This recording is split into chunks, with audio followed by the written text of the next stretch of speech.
A gente vestiu essa camisa aí de começar essa roda de conversas em geoquímica, né? A gente está meio que coordenando esses eventos aí, eu e a Carla, e a gente falou, então a gente vai começando, para o pessoal ir se animando e começando a falar.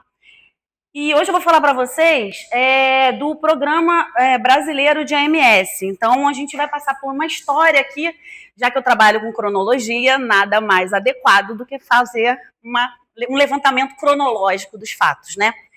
E depois a gente vai abrir para perguntas, para debates, enfim. A ideia aqui é que vocês tenham essa informação de como esse programa foi construído e que a gente possa ficar aberto para perguntas. Eu vou falar também de algumas aplicações no final da apresentação.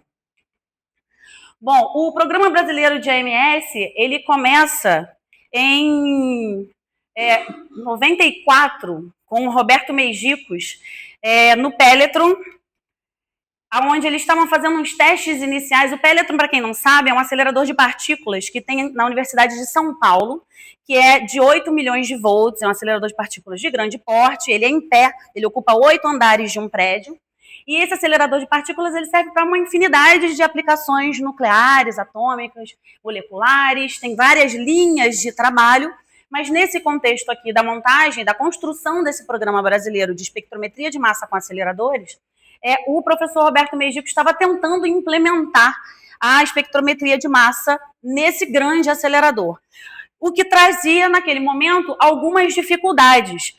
A questão da estabilidade do feixe, a questão da fonte de íons, que acelera os íons, dos íons que vão ser acelerados dentro do acelerador. Ser uma fonte multicatodos, porque para fazer alguns tipos de análise é bom que você tenha várias amostras medidas em sequência nas mesmas condições de operação do equipamento. Mas aqui a gente vê o Roberto Mejicos lá muito feliz, em 1994, alguns aqui talvez não tivessem nem nascido, já tentando implementar esse programa, né? Num outro momento posterior, em 97, a Guaciara, que alguns de vocês conhecem aqui, já ouviram falar, que trabalha também com cronologia, trabalhou também com cronologia nesse contexto aqui, também da montagem do sistema do Programa Brasileiro de AMS, estava testando uma espécie de um detetor, que é um detetor de Bragg, para poder tentar medir alguns tipos de isótopos com aplicações ambientais também, né? Mas também tentando implementar nesse acelerador de partículas aqui de grande porte. Um pouquinho depois, ela consegue produzir esses resultados, em 2000, então a gente começa a ter um detetor e ela consegue fazer medidas quantitativas de cloro 36, o que mostra já uma evolução desse processo de instalação do programa. E algum tempo depois, o Paulo Gomes começa que também alguns de vocês conhecem, que foi um dos precursores também, né, junto com o Roberto Mejicos, dessa ideia de montar o Programa Brasileiro de AMS. Eles não estavam sozinhos nessa, né? Tinha vários pesquisadores também da USP envolvidos e de outras instituições que trabalhavam com a AMS, queriam trabalhar com a AMS na época. Então, e o Paulo Gomes é uma figura conhecida nesse meio, inclusive, quando ele veio a falecer, ele recebeu uma homenagem, né, do Instituto de Física, o auditório que a gente tem lá no Instituto de Física, que muitos aqui já frequentaram, recebeu o nome dele em homenagem. E nesse contexto aqui já era uma espécie de perspectivas do que estava acontecendo no Brasil em termos de implementação desse programa. Então, o acelerador de partículas da USP, que é esse grande acelerador, ele estava sendo preparado para receber uma fonte de íons multicatodo, né, da National Electrostatics Corporation, que ia suportar 32 amostras, né, para fazer essas medidas em condições estáveis. Enquanto isso, na UFRJ estava sendo instalado um acelerador de menor porte, de 1,7 milhões de volts, para tentar também trabalhar com AMS. Na verdade, esse era um acelerador mais específico para pesquisas em física atômica e físicas de estado sólido, física do estado sólido, mas a ideia é que em algum momento isso se tornasse possível utilizar ele para a espectrometria de massa com aceleradores. E também, nesse mesmo momento, alunas brasileiras, naquela ocasião alunas, estavam sendo enviadas para laboratórios internacionais para aprender um pouco mais sobre a preparação das amostras.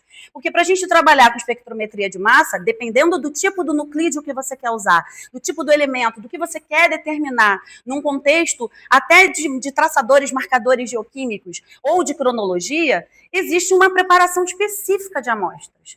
Então, nesse contexto aqui, duas pesquisadoras, né, pós-graduandas, foram enviadas, uma para a ANU, que é a Universidade Nacional da Austrália, e outra para o Prime Lab, nos Estados Unidos, né?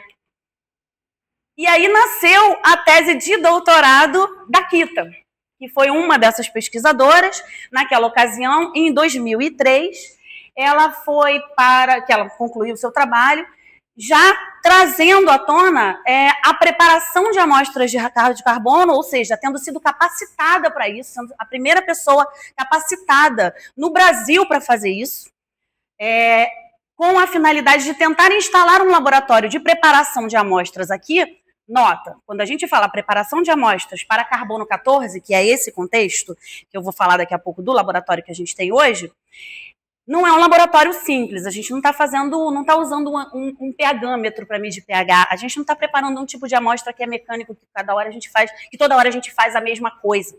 A gente está falando de uma infinidade de tipos de matrizes amostrais e muitas delas nunca foram nem testadas. E a gente também precisa aprender como fazer.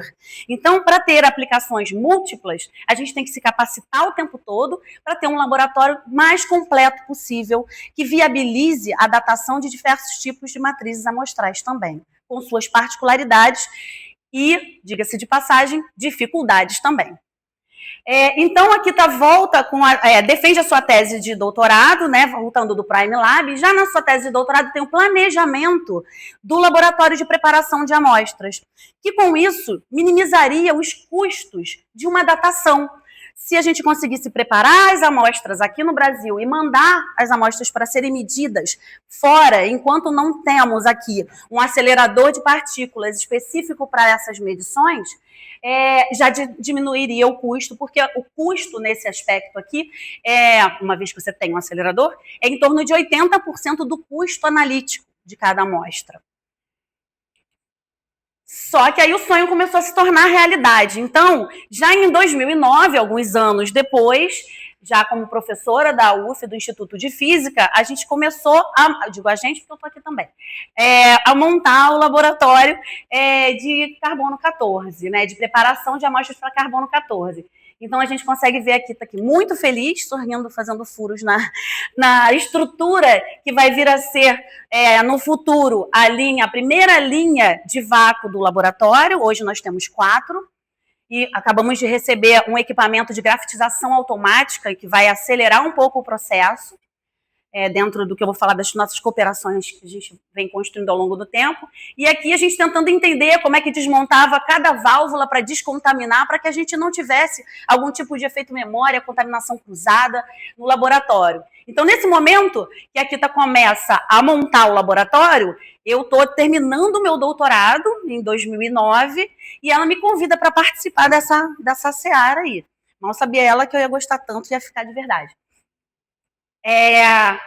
E aí, nesse contexto aqui, também em 2009, tem uma aplicação de um projeto, de um grande projeto, uma colaboração multidisciplinar, mostrando a importância de ter um laboratório de preparação de amostras e também um acelerador de partículas para medição dessas amostras no Brasil, dentro também ainda dessa história do Programa Brasileiro de AMS.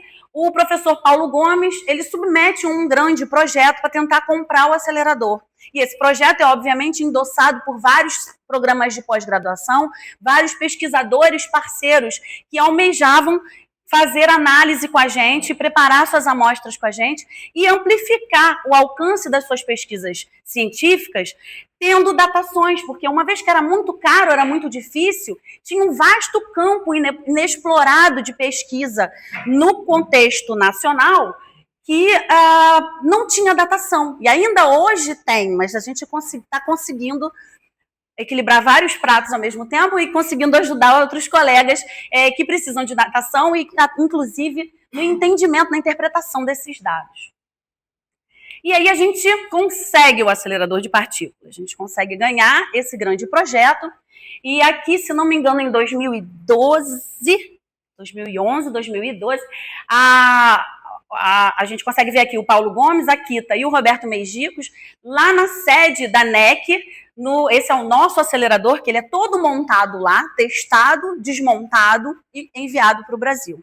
Então, aqui foram os primeiros testes, aqui a gente consegue ver o tamanho do cabelo da Kita, desde a contagem essa nova forma de fazer cronologia, é usar o tamanho do cabelo da Kita, para a gente ver que levou um tempinho até que a gente conseguisse o acelerador. E aqui, para quem é do LAC e não conhece, nunca viu, aqui está prensando uma roda de amostras. Então, isso acontece, aconteceu pelo menos no passado, embora hoje a gente não tenha mais tempo de fazer isso, de fazer as coisas do laboratório. Então, chegou o acelerador em 2011. Ele chegou e a gente tinha uma sala vazia, quente, sem ar-condicionado, um monte de caixas e muitos sonhos. E a gente começou a montar esse laboratório. E aqui você consegue ver o professor Roberto Meijicos também, consegue ver o professor Paulo Gomes, eu aqui até a Fabiana, alguns anos mais novos, e também o técnico da NEC, que hoje vem a ser o nosso parceiro, o nosso colega colaborador também. E aí o acelerador começou a ser montado, essa era a única fonte de vento fresco, isso era janeiro, e os dois caras da NEC de Wisconsin estavam fritando dentro de uma sala fechada sem ar-condicionado, mas faz parte das coisas dentro da universidade. Às vezes as obras que a gente quer fazer não levam o tempo que a gente espera que leve. E, enfim, a gente fez parte desse momento que é muito importante até para a gente ensinar os nossos alunos como funcionam as coisas dentro do acelerador. Aqui a gente está falando de 3 professoras, né? Eu, a Kita e a Fabiana, que somos 3 físicas nucleares de formação, mas hoje a gente atua de forma multidisciplinar em várias áreas da ciência, com colaboração com outros pesquisadores também. Mas para a gente foi muito gratificante fazer parte desse momento. E aqui a gente tem o primeiro feixe de partículas, que ninguém consegue ver muito bem, mas aqui a gente tem uma gaussiana do acúmulo de dados, que foi tirado em 14 de março de 2012. A partir daí, eu vou passar um pouquinho rápido, não espero que ninguém leia os artigos, obviamente, eu posso mandar para todos se vocês tiverem interesse, mas a gente começa então a entrar num cenário internacional de um laboratório habilitado a fazer carbono 14, nacional e internacional, de um laboratório habilitado para fazer carbono 14 no Brasil. Nesse momento, o primeiro da América Latina, em 2013. Então, a gente começa a fazer comparações cruzadas entre laboratórios, a gente começa a mostrar como é que funciona o laboratório, resultados da nossa preparação de amostras. E isso aqui é um cenário mais atual, nas colaborações científicas que a gente tem hoje. Tá faltando gente aí, porque não cabe para botar o logotipo de todo mundo. Mas a gente tem aqui colaborações científicas internacionais na Europa, a grande maioria dos congressos que a gente participa de radiocarbono, da comunidade de radiocarbono mundial, são realizados na Europa, nos Estados Unidos, fora do contexto latino-americano. E eu estou falando isso, eu vou mostrar por que daqui a pouquinho. Porque a gente também está trabalhando na construção da rede latino-americana de radiocarbono. E aqui são parceiros que a gente tem aqui no cenário mais latino-americano, parceiros no México, parceiros no Chile, em Cuba, inclusive temos parceiros também na Colômbia, que eu também vou falar sobre isso quando eu apresentar para vocês um dos resultados recentes que a gente obteve com essa rede. E outros pesquisadores nacionais também, porque, como eu falei para vocês, além de interagir com esses pesquisadores para a realização da datação, muitos deles não sabem muito bem o que fazer com a datação, como calibrar, querem interpretar o resultado, qual é a diferença da calibrada, o que é AP, o que é BP, o que é AC, eu calibro, não calibro, boto um intervalo, calibro com qual curva. E a gente vê na literatura hoje muitos artigos que foram publicados há tempos atrás que têm inclusive calibrações erradas, calibrações feitas com curvas que não são adequadas. Inclusive tem um trabalho que a gente publicou junto, que eu vou mostrar aqui daqui a pouco, com a professora Kátia e outros egressos também do programa de Geoquímica, onde a gente fez um apanhado geral desses casos e juntou em um único artigo, mas ainda tem muitos por aí. Então a nossa ideia não é apenas construir uma rede de pesquisa uma rede para fazer datação.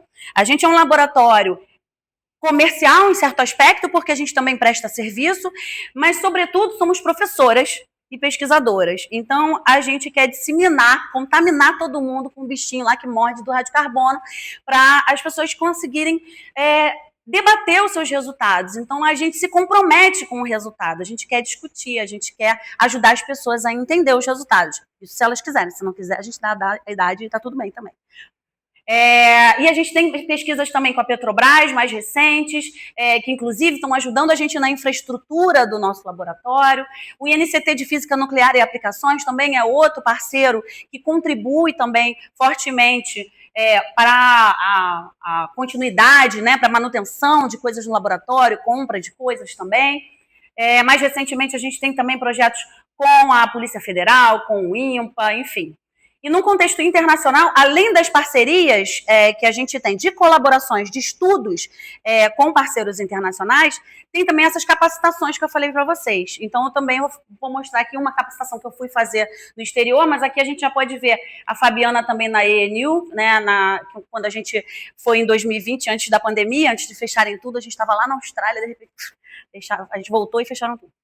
Era um começo dessas colaborações. Em 2023 eu fui para a França, também passei um período lá para fazer também uma capacitação mais específica.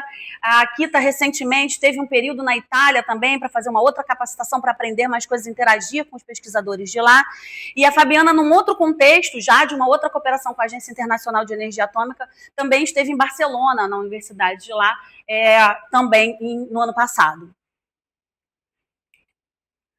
Então, a gente tem, né, a nossa rede de radiocarbono hoje, eu não sei se está claro para vocês aqui, mas a gente tem o laboratório de radiocarbono da UF, que é esse primeiro aqui, que é um laboratório completo, né, uma infraestrutura completa, onde a gente tem tanto a preparação quanto o equipamento para fazer a medida das amostras, a datação. E nesse contexto aqui, a gente pode ver os que têm datação radiométrica, que é uma forma também de fazer a datação, não é muito boa para o carbono 14, porque na espectrometria de massa com aceleradores, a gente mede átomos, então, para você esperar um decaimento radioativo de uma amostra para medir pela datação radiométrica, você vai ter que esperar ou muito tempo ou ter uma grande quantidade de amostras, o que às vezes é inviável, porque a amostra ou ela é pequena, por ser escassa, ou ela é rara, ou, enfim, ela é muito antiga, então ela tem muito poucos átomos de carbono 14. Mas existem laboratórios nesse contexto, aqui esse trabalho foi publicado agora em janeiro, foi um levantamento das melhorias, né, do impacto desse primeiro laboratório completo de carbono 14 na América do Sul, num contexto de arqueologia. E a gente vê aqui que, junto com esse laboratório, que é o nosso, né, que tem todas as facilidades, tem esses aqui em verdinho, que são os que fazem datação radiométrica. No SENA, em São Paulo, a gente tem o professor Pecenda, que alguns da Geoquímica também já conhecem, e ele também faz a datação radiométrica, mas também agora faz a preparação para carbono 14. Então, ele foi treinado pela gente, né? A Fabiana foi lá, ficou lá treinando, para que ele conseguisse montar o seu laboratório de preparação de amostra. Uma outra ação também dessa, né, onde a gente pretende multiplicar os laboratórios de preparação de amostra para que a gente possa receber as amostras em grafite e medir no nosso acelerador, foi recentemente, de um tempo para cá, mas mais recentemente, na Bahia. Né? A Bahia, agora a UFBA, tem seu laboratório de preparação de amostras, e a Fabiana também foi lá. Em breve ela vai para Colômbia. Para a Colômbia também ajudar os nossos parceiros a fazerem o seu laboratório lá. E diga-se de passagem, nós fomos os primeiros da América Latina, mas a gente continua sendo o único na América do Sul, já que os nossos parceiros do México, da Universidade Autônoma do México, têm também seu laboratório de preparação de amostras já instalado e um acelerador de partículas para fazer medições. E aí, junto com essas pessoas, a gente vai montando essa rede de colaboradores. Aqui, para vocês terem uma ideia, esse gráfico também está nesse artigo, a gente está falando da capacitação de pessoas no laboratório, né? As pessoas que passaram no laboratório. Então, aqui a gente tem um gráfico de permanência no laboratório, onde a gente tem um número de doutores, mestres, pós-docs, alunos de iniciação científica e essa flutuação ao longo do tempo, né? A gente vê que quando a gente tem uma baixa quantidade aqui de alunos de IC, a gente tem uma grande quantidade de mestres, aqui, de mestrandos. São esses ICs que meio que migraram para cá. Então, a gente tem esses levantamentos aqui também da quantidade de gente que foi formada pela gente, mas mais do que isso, atua com a gente no laboratório no sentido de ajudar, de contribuir. Eles aprendem, mas eles também colaboram com a gente. Até porque, imagina, a gente também dá aula, né? Dentro do contexto dessas pesquisas múltiplas, a gente também dá aula, a gente também é professor, então a gente não está o tempo todo no laboratório. A gente também atende os pesquisadores, os parceiros, em e-mails confusos que eles não sabem nem o que perguntar e a gente tenta conduzir eles para um entendimento do que eles estão querendo datar. Eles mandam umas amostras estranhas, querem datar coisas privadas, né? Às vezes não são nem pesquisadores, são pessoas comuns, falam, não, eu tenho esse quadro aqui que era da minha bisavó e eu quero datar. Você quer datar o quê? Você quer datar que parte? Você quer datar por quê? Então, tudo isso a gente tem que lidar todos os dias. A gente também tem treinamento científico, né? Que a gente trabalha, porque a gente, como é física, a gente está vinculado à Sociedade Brasileira de Física também. Na Sociedade Brasileira de Física existe um evento tradicional que é a escola Jorge Andrés Vieca de Física Nuclear Experimental. Ela não acontece todo ano, ela vai mudando, vai intercalando com a Escola de Física Teórica, mas em 2014 a gente recebeu, inclusive, pesquisadores internacionais de alto gabarito, super reconhecidos na comunidade internacional, aqui no nosso laboratório, ali no Instituto de Física, aqui na nossa universidade, para treinar outros pesquisadores, estudantes nessa ocasião, porque essa escola é uma escola que é para estudantes de graduação, de pós-graduação. E agora, em 2024, a gente fez a mesma coisa de novo, 10 anos depois, só que a gente fez na UFBA. Então, a gente comprou o barulho de tentar provocar a Sociedade Brasileira de Física, que tem sede em São Paulo, e normalmente essas escolas são feitas no eixo Rio-São Paulo, e a gente falou, olha, vamos levar para o Nordeste? Porque tem gente de lá que não consegue vir aqui, e a gente está ajudando a montar um laboratório lá, nada mais adequado que a gente consiga atrair pesquisadores das cercanias, né, para multiplicar. Junto com essas conexões científicas, a gente também provocou a comunidade internacional de radiocarbono, com bastante ousadia. A Kita fez um bid numa das conferências que a gente foi, de fazer uma nova vertente da comunidade de radiocarbono. A gente tem a comunidade grande de radiocarbono, que tem congressos grandes, com muitas 400 pessoas, e nesse contexto é grande, e a gente, não é um EDU, mas é grande, e a gente tem a Radiocarbon and Diet, a Radiocarbon in the Environment e a Radiocarbon and Archaeology, que são congressos menores, focados em coisas mais específicas. E por que não ter a Latin American Radiocarbon Conference? E aí foi essa provocação que aconteceu há algum tempo atrás, e a gente realizou aqui em Niterói a primeira Latin American Radiocarbon Conference, também com pesquisadores internacionais, com respaldo científico da comunidade internacional, ali no Hotel H. Em 2023, né, por conta da pandemia, teve uma defasagem, a gente realizou nossos amigos receberam a conferência lá no México.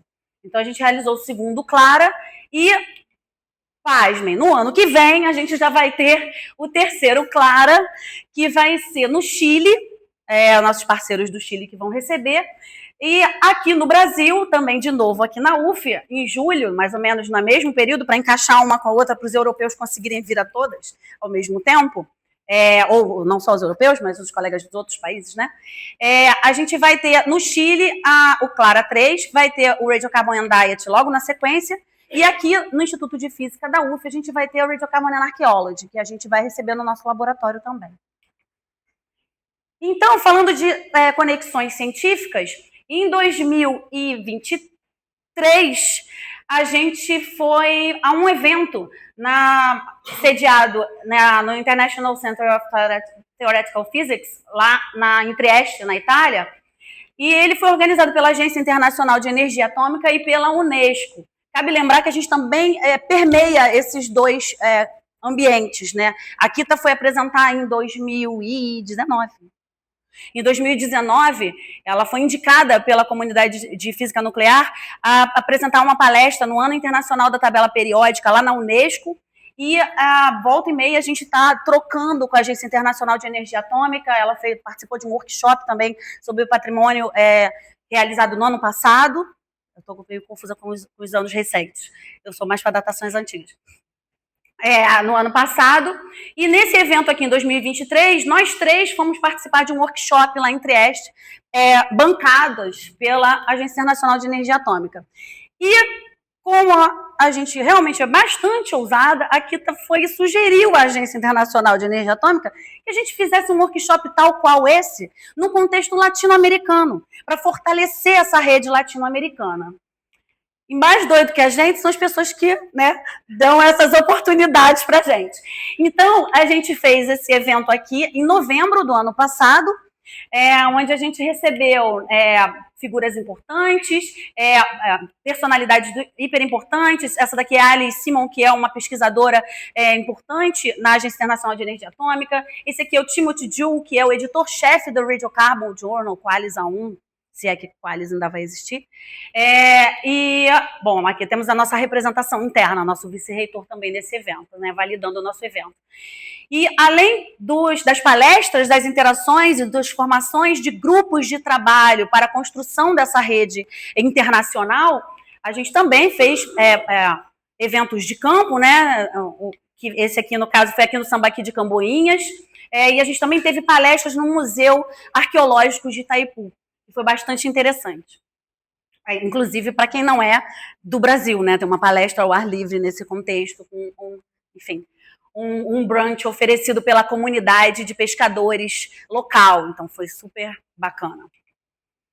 Ok, mas a gente está falando do radiocarbono, então isso foi só uma construção. Agora eu vou começar a chegar nas aplicações. Então, como a gente está falando de radiocarbono, eu não vou falar desses detalhes todos de produção, de fixação de radiocarbono. Para isso, eu tenho uma disciplina que eu posso fazer propaganda para vocês depois. A KITA também vai dar uma disciplina de cronologia esse semestre, esse semestre para pós-graduação em geoquímica. Então, o carbono 14 ele é formado na atmosfera. Como ele é formado na atmosfera, a partir de uma interação natural, basicamente, de raios cósmicos com o nitrogênio 14, ele vai ser incorporado ao ciclo do carbono e vai ser trocado tal qual qualquer CO2, né? E entrando nesse sistema, que é extremamente complexo, só isso aí é uma palestra, então também não vamos entrar nesse contexto, nem nesse aqui, a gente deixa para uma outra oportunidade, mas existe uma complexidade ímpar nesses reservatórios, né? nessas fixações de carbono. E, consequentemente, isso impacta o carbono 14. E é por isso que, às vezes, a gente precisa ajudar os nossos parceiros a entender o que é o seu dado. Dar só um número não faz muito o nosso gênero. Então, o carbono 14 ele é determinado, como ele é radioativo, ele é determinado a partir do seu decaimento radioativo. E esse decaimento radioativo está associado à meia-vida radioativa e ele pode ser medido por técnicas convencionais, né? Ou seja, radiométricas, como eu mencionei, que é essa primeira aqui, ou essa segunda, né? A contagem por detetores proporcionais a gás, ou usando a espectrometria de cintilação líquida. Mas para isso a gente precisa de muita amostra ou de muito tempo de medição.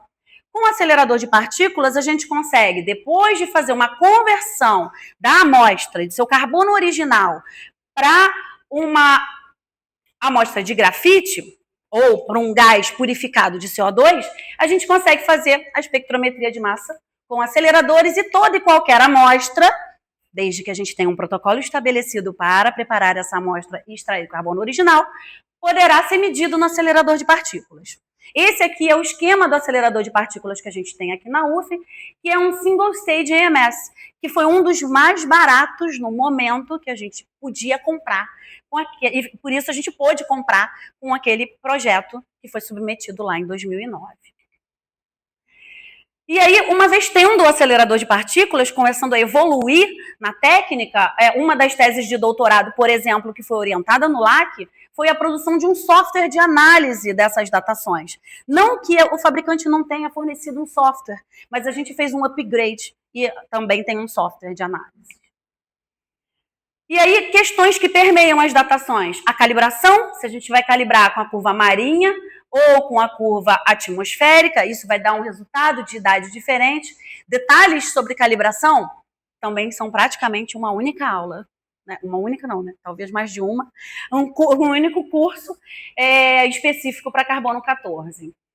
Outros efeitos relevantes são os efeitos de CO2 atmosférico, input de CO2 atmosférico de origem fóssil, e também o pico da bomba, que a gente chama, que foi um momento onde houve uma produção de carbono 14 de origem antrópica, ou seja, pela influência do homem. Então, isso gerou uma quantidade de carbono 14 em desequilíbrio com o natural. E isso também, dependendo da idade que está se estudando, é importante marcar.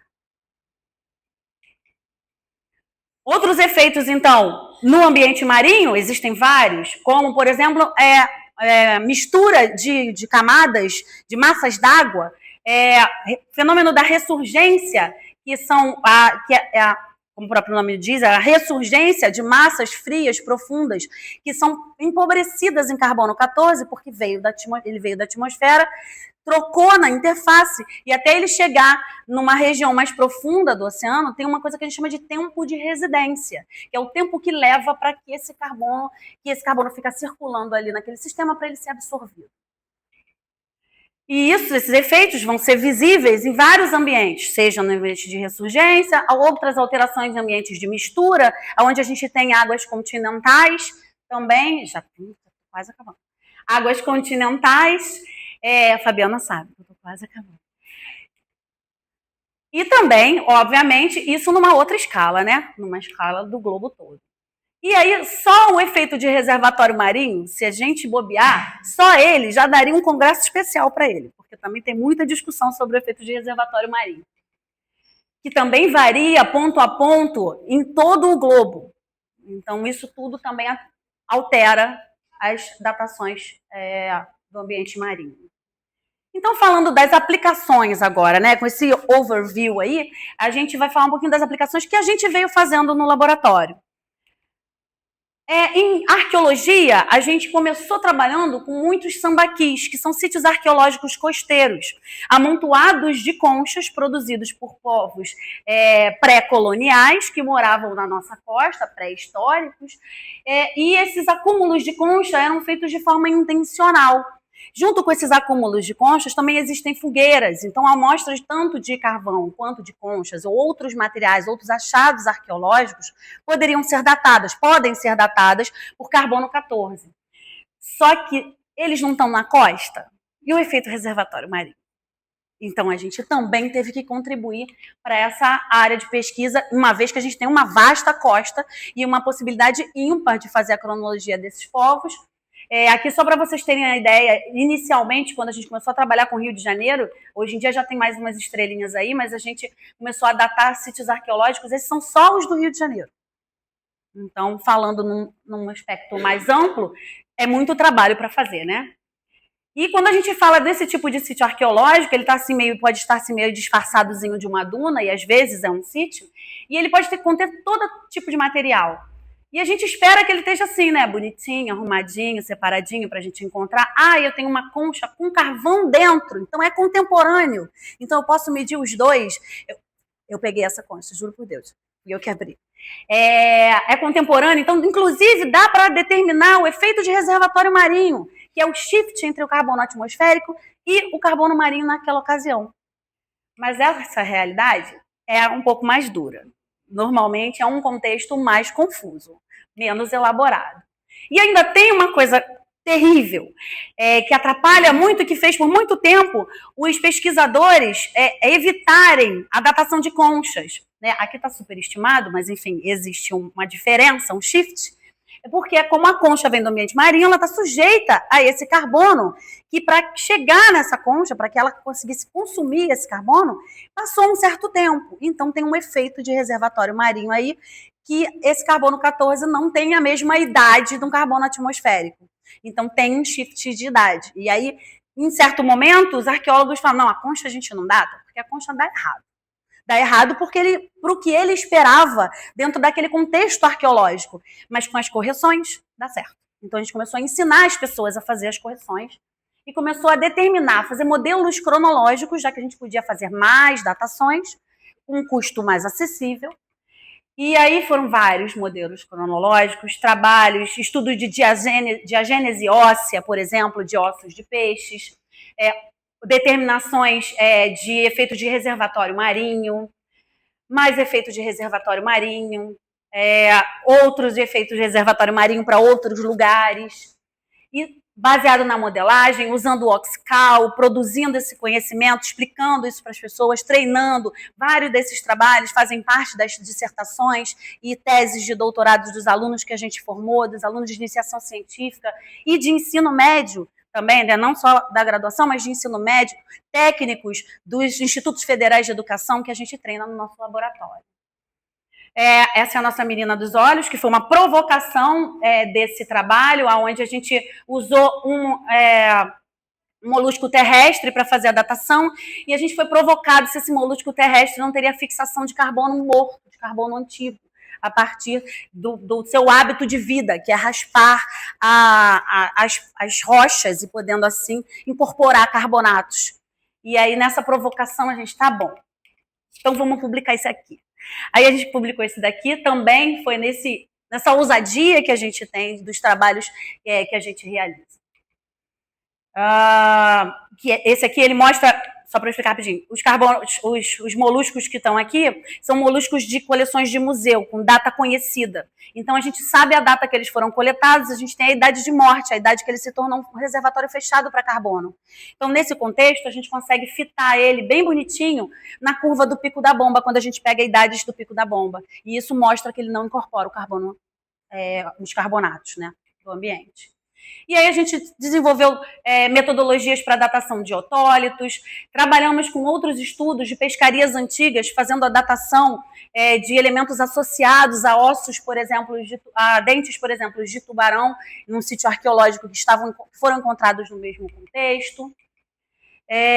Também desenvolvimento de pesquisas com cerâmica, datação de material associado à pintura rupestre, porque não dava para datar a pintura rupestre nesse contexto. Primeiro, porque tem a questão de patrimônio, e segundo, porque nem sempre a pintura rupestre ela possui carbono, ela tem material orgânico que possa ser datado.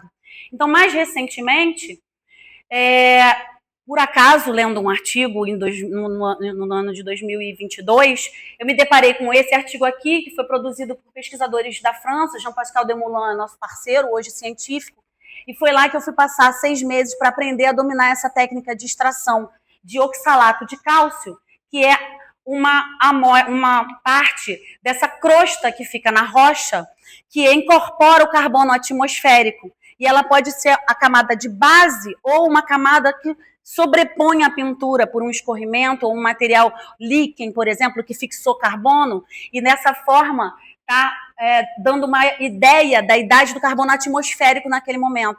Se eu tenho uma ideia da idade da camada de base ou da camada que recobre a pintura, eu sei pelo menos que a pintura está associada a essa idade. Então, existe uma nomenclatura para isso, que é a idade, o terminus ante-quem e terminus post-quem. Ou seja, são os balizadores de quando aquela pintura foi realizada.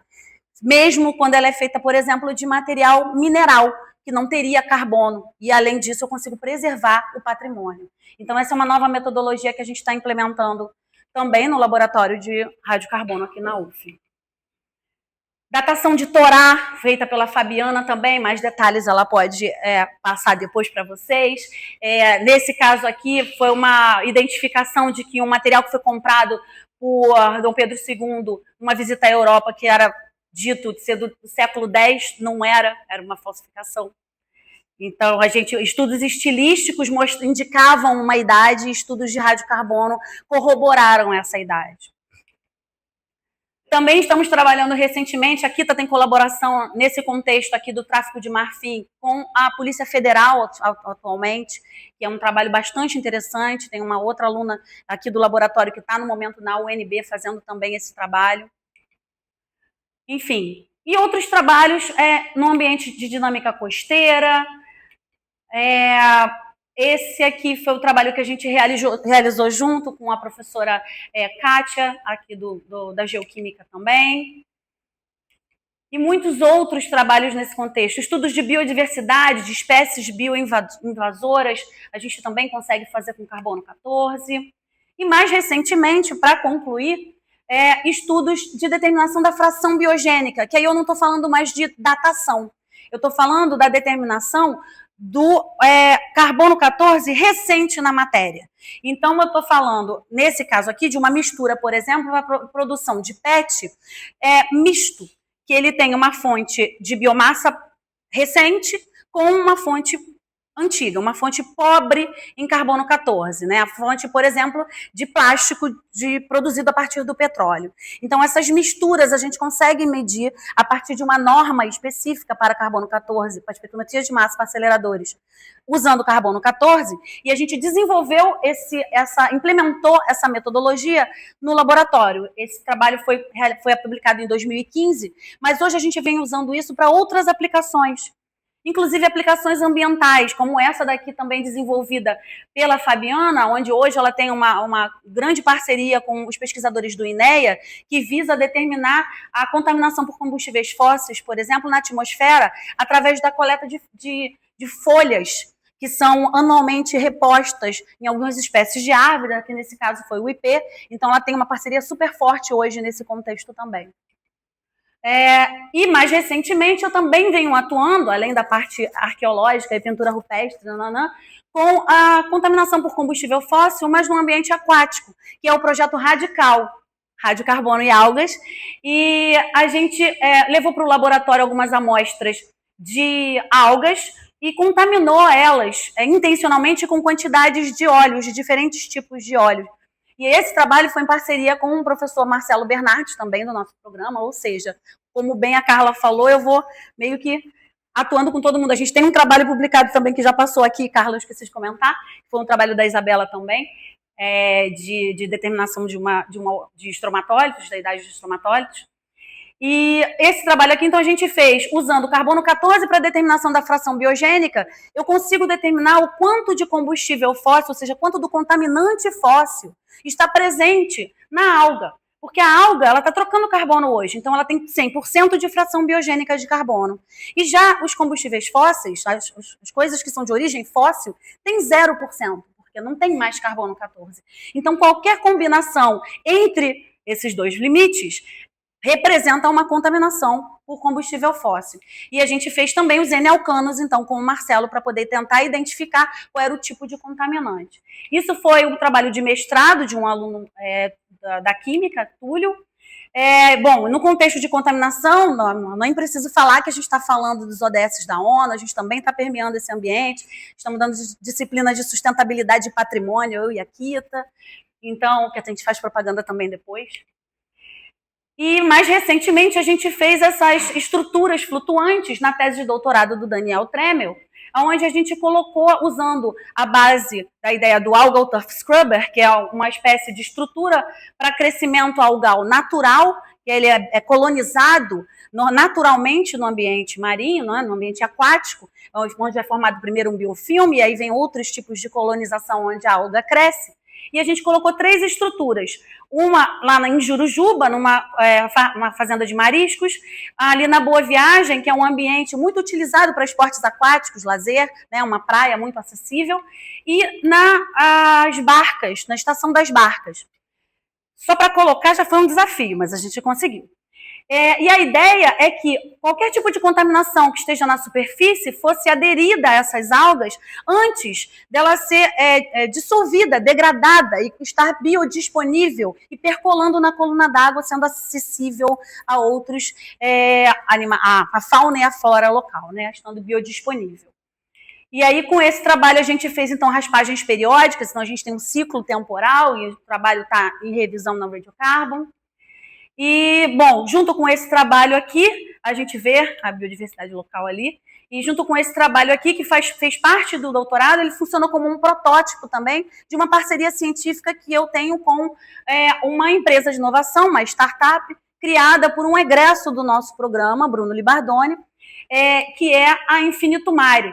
E essa startup, então, produziu as caravelas, que hoje são utilizadas como essas colônias de algas, com a finalidade de tentar, primeiro, biomonitorar o ambiente usando as algas, porque outros indicadores também foram utilizados na tese de doutorado do Daniel, como quantidade de metais e de outros nutrientes em excesso, além do radiocarbono para determinação da contaminação por óleo. E nesse contexto aqui, o Daniel hoje foi incorporado também à Infinito Mare, também é um dos sócios, e a gente tem também essa parceria científica com essa startup dentro do contexto dos trabalhos que a gente desenvolve aqui. Então, a gente também está vinculado à inovação. Enfim, concluindo, agradecimentos, né? Eu acho que mais do que justo, indispensável, a gente agradecer o Roberto Meijicos e ao Paulo Gomes, que foram pessoas que num momento lá atrás já estavam pensando nisso, que hoje a gente chama de nossa realidade, que é um pouquinho caótica, sem um pouquinho de apoio institucional, diga-se de passagem, num contexto de ter uma secretária, de ter mais técnicos, mas a gente está dando conta. Sofrendo um pouquinho, mas a gente está dando conta. Agradecer a Kita enormemente por ter me convidado para esse desafio que é montar um laboratório e ter me mostrado caminhos de parcerias científicas infinitas e de trabalhos infinitos que me trazem aqui hoje para falar para vocês, quase que infinitamente, com muito amor no coração e com muito gosto pelo que eu faço. E também a Fabiana, que hoje rema junto com a gente para esse barco continuar em movimento, né? E nós três, uma sem a outra ali no laboratório, a gente não funciona. Então a gente precisa se ajudar e cada uma, como eu mostrei para vocês, né? Nós somos três, a gente trabalha com radiocarbono. São as três do radiocarbono. Tem uma infinidade de coisas para fazer. A gente tem vários nichos de trabalho que nem a gente se envolve umas com as outras, porque não tem como, é muita coisa. Enfim, e agradecimento a todos os parceiros que passaram por aqui. Provavelmente eu estou esquecendo alguém, porque alguma foto pode ter ficado perdida. Mas, enfim, era isso que eu tinha para apresentar para vocês. Espero que não esteja todo mundo morrendo de fome.